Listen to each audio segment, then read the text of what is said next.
Hola, hoy quiero discutir el tema de funciones pares e impares que muchas veces utilizamos en nuestros cursos.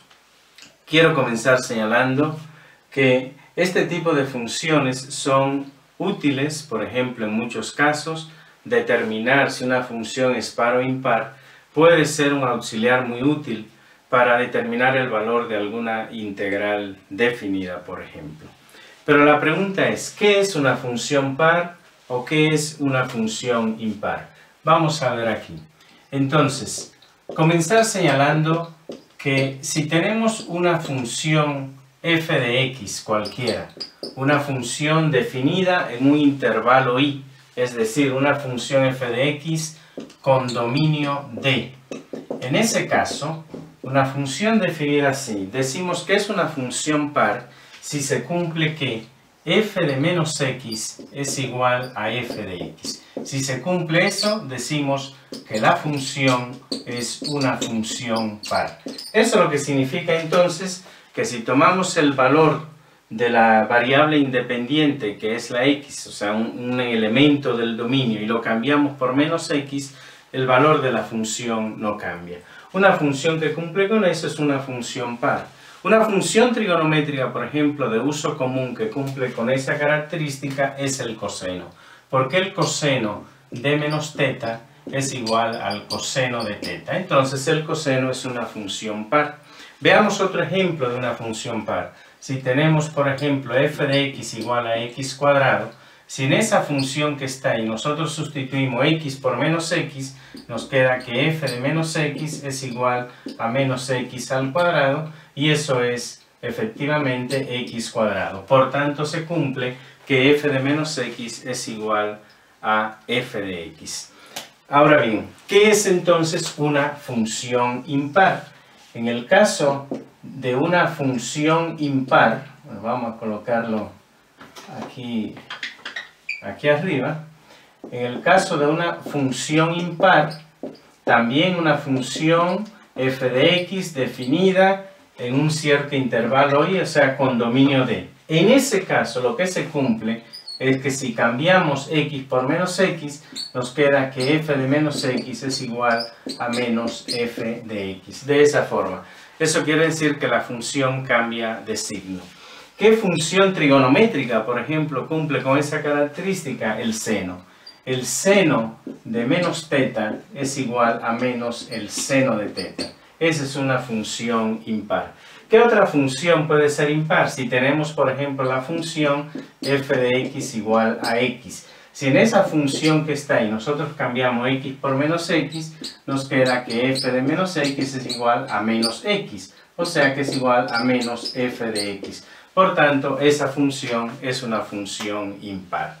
Entonces, eso es la definición de lo que es una función par o impar. Ahora vamos a investigar un poquito más sobre esas funciones. Voy a regresar a este ejemplo que tenemos aquí, de la función f de x igual a x cuadrado, que he demostrado que es una función par. Vamos a hacer una gráfica de esta función. Si nosotros hacemos una gráfica de esta función, digamos aquí tenemos el eje x, aquí tenemos f de x o y, es exactamente lo mismo. Lo que nosotros tenemos es que cuando x es 0, por ejemplo, entonces la función vale 0. Cuando x es 1, o sea, cuando estamos aquí, la función vale 1 al cuadrado, o sea, la función vale 1 también. Digamos que lo tenemos acá. Cuando, vamos a ponerlo aquí. Aquí tenemos el 1, aquí tenemos el 2, digamos que aquí tenemos el 2, aquí tenemos el 4.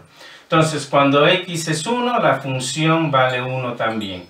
Pero cuando x es 2, la función vale 4. Digamos que tenemos esto. De la misma manera, nosotros tenemos que cuando x es igual a menos 1, la función sigue siendo 1, o sea, vale esto, vale lo mismo. Y cuando x es igual a menos 2, la función sigue valiendo 4. Me da esto que está ahí. Entonces, la gráfica de esa función es una gráfica que va de esta forma, así. Eso es lo que tenemos. Entonces, ¿qué vemos nosotros gráficamente? Que efectivamente, para cualquier valor de x, si yo veo el valor simétrico, o sea, de menos x, la función tiene el mismo valor. Aquí la función vale 1, ya sea que x vale 1 o menos 1, aquí la función vale 4, ya sea que x valga 2 o menos 2. Esa es una función par que cumple con esa característica. Veamos la gráfica de esta función que tenemos aquí. En esta función que tenemos aquí, si nosotros graficamos la función f de x igual a x, digamos que aquí tenemos 1, aquí tenemos 2, esto es menos 1, esto es menos 2, aquí tenemos 1, aquí tenemos 2, esto es menos 1, este es menos 2. Cuando x vale 0, pues la función vale 0. Cuando x vale 1, la función vale 1. Cuando x vale 2, la función vale 2. Cuando x vale menos 1, la función vale menos 1. Cuando x vale menos 2, la función vale menos 2. Entonces la gráfica de la función es una gráfica que va así, da una línea recta. Entonces esa sería la gráfica de una función impar. Ahora, ¿por qué esto es importante y por qué la aplicación de las funciones pares o impares es importante? Veamos ahora el caso de una integral. Supónganse que a mí se me dice que haya la integral de esta función de f de x igual a x cuadrado desde menos 2 hasta 2. O sea, tengo que hacer la integral desde menos 2 hasta 2 de x cuadrado diferencial de x. Cuando me digan que haga la función, la integral de x cuadrado de menos 2 hasta 2, me están diciendo que hay el área bajo la curva f de x igual a x cuadrado limitado por las rectas x igual a 2 y x igual a menos 2 y el eje x. O sea, el área que estoy hallando es esta que está aquí. Y cuando yo hallo esa integral que está ahí, si hacemos esa integral que está ahí, eso me da 16 tercios. Te invito a que lo hagas y pruebes que efectivamente da 16 tercios. Y lo que vemos ahí es que en realidad estamos calculando esta parte del área y le estamos sumando esta otra parte del área que tenemos aquí. Pero cuando nosotros integramos el área que está arriba del eje X, la tomamos como positiva. Entonces aquí estoy sumando esta área que es positiva con esta área que es positiva. Y más aún, como tengo una integral que es simétrica, esa integral yo la puedo también hacer igual a 2 veces la integral desde 0 hasta 2 de x cuadrado diferencial de x y voy a obtener el mismo resultado, 16 tercios, ¿no? Eso lo puedo corroborar. Veamos ahora a ver qué pasa en el caso de esta integral que está aquí. Si me dicen que haga la integral desde menos 2 hasta 2 de x diferencial de x, pues resulta que eso es 0.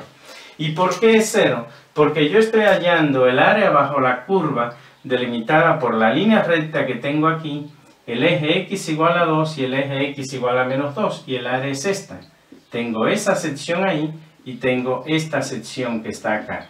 Y lo que tengo son dos áreas iguales, pero una arriba del eje x y otra abajo del eje x. Esta es positiva y esta es negativa. Esos valores cuando los sume se van a cancelar. Y la conclusión importante de ahí, que es una de las aplicaciones de determinar si una función es par o impar, es que cuando integramos una función impar entre límites que son simétricos, el resultado siempre es 0. Y más aún, en este caso yo pude expresar esta integral como 2 veces la integral desde 0 hasta 2. Si yo aquí hago eso y expreso esa integral como 2 veces la integral desde 0 hasta 2 de x diferencial de x, el resultado que sale ahí ahora me da que es 4. O sea, un resultado que no coincide con el de arriba. O sea, obtengo una inconsistencia matemática. En conclusión, saber si una función es par o impar me da información muy útil cuando hacemos integrales definidas. Cuando hacemos integrales definidas, el resultado siempre que voy a obtener lo voy a poder calcular, ya sea de esa manera o haciendo la mitad de la integral y multiplicándola por 2, porque voy a sumar áreas que son las dos positivas o las dos negativas. Pero cuando la función es impar, en ese caso la integral siempre me va a dar 0. Y este procedimiento no lo puedo hacer, sería un procedimiento incorrecto. Bien, esa es una aplicación importante de las funciones pares o impares cuando la utilizamos en el cálculo, sobre todo al hacer integrales. ¿Qué otra cosa finalmente es importante señalar? Que si nosotros tenemos una función par, cualquiera que ese sea, y esa función par nosotros la multiplicamos por otra función par, el resultado es también una función par. Pero de la misma manera, si yo multiplico una función impar por una función impar, el resultado también será una función par. Por ejemplo, el seno es una función impar, el coseno es una función par. Si yo multiplico ahora una función impar por una par, el resultado es una función impar. Y lo escribo aquí, una función impar por una función par, el resultado es una función impar. Pero también es interesante conocer cómo se comportan las funciones cuando las multiplico. Si son par con par me da una función par, si es impar por impar me da una función par, pero si es impar por par, la función que sale es impar. Por ejemplo, el seno es una función impar, pero el seno al cuadrado es una función par. Bien, eso es lo que son las funciones pares o impares, un tipo de funciones que son interesantes, que utilizamos muchas veces, que nos dan información útil, sobre todo cuando tenemos que hacer integrales. Conocer el tipo de función que estamos trabajando puede ser un auxiliar importante para poder evaluar de una manera rápida el resultado que esperamos de alguna integral. Espero pues que si cursas algún curso de matemáticas donde trabajes con funciones o en cálculo donde tengas que ver este tipo de cosas, este video te sea de interés.